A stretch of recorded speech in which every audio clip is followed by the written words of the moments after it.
Assalamualaikum warahmatullahi wabarakatuh. Perkenalkan, nama saya Nafas Sumustajada dengan NIM 18531129. Baiklah anak-anak, pada hari ini kita akan membahas materi tentang pengelolaan wakaf dengan penuh amanah.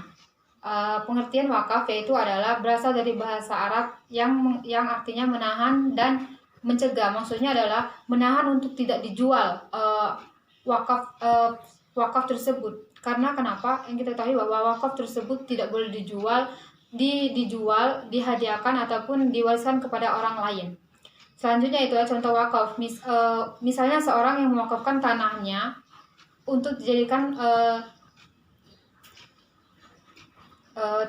dijadikan sebagai lahan pemakaman umum. Nah, jika seperti itu, maka tanah tersebut tidak boleh lagi kita ambil ataupun kita wariskan kepada orang lain, ataupun kita jual, ataupun kita hadiahkan. Karena tanah tersebut sudah kita berikan kepada suatu lembaga ataupun suatu instansi tertentu, ataupun kepada orang lain.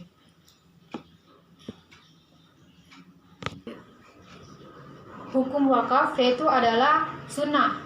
Wakaf sebagai amalia sunnah yang sangat besar manfaatnya, yaitu sebagai amalan jariah si pewakaf. Dan juga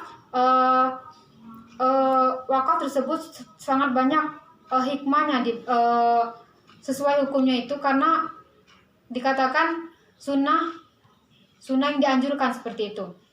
Selanjutnya rukun dan syarat wakaf. Yang pertama, orang yang berwakaf atau al-wakif memiliki secara penuh harta yang ia wakafkan.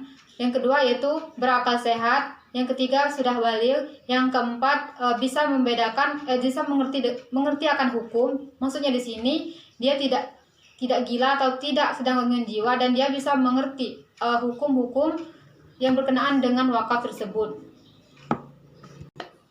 Selanjutnya yaitu ada benda yang diwakafkan. Benda yang diwakafkan itu harus benda berharga, berupa benda bergerak ataupun benda tidak bergerak. Kalaupun benda bergerak yaitu adalah seperti mobil, motor, dan kendaraan-kendaraan lainnya. Dan jika benda tidak bergerak itu bisa seperti tanah, bisa seperti berupa surat-surat penting ataupun cek-cek penting, ataupun hal lainnya yang tidak mungkin bisa dipindahkan.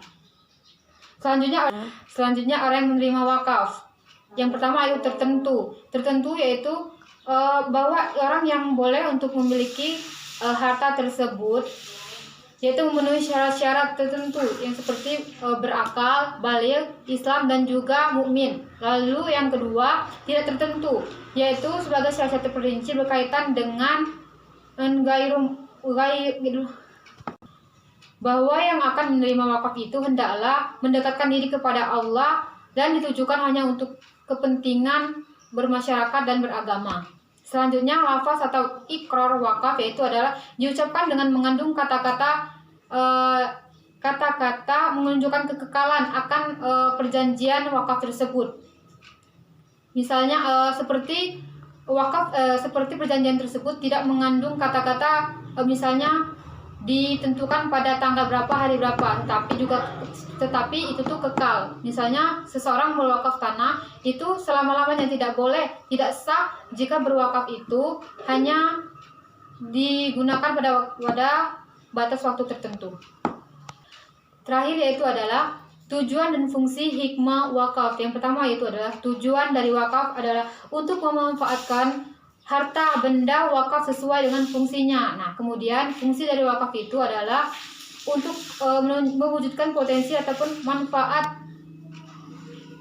ekonomis harta benda wakaf untuk kepentingan beribadah ataupun kepentingan masyarakat. Selanjutnya itu adalah manfaat wakaf bagi penerima wakaf itu sangat banyak. Di antaranya yaitu adalah menghilangkan kebodohan, dapat menghilangkan kemiskinan ataupun mengurangi kemiskinan, dapat menghilangkan kesengsaraan suatu rakyat, dan yang terakhir yaitu adalah bertambahnya keimanan seseorang.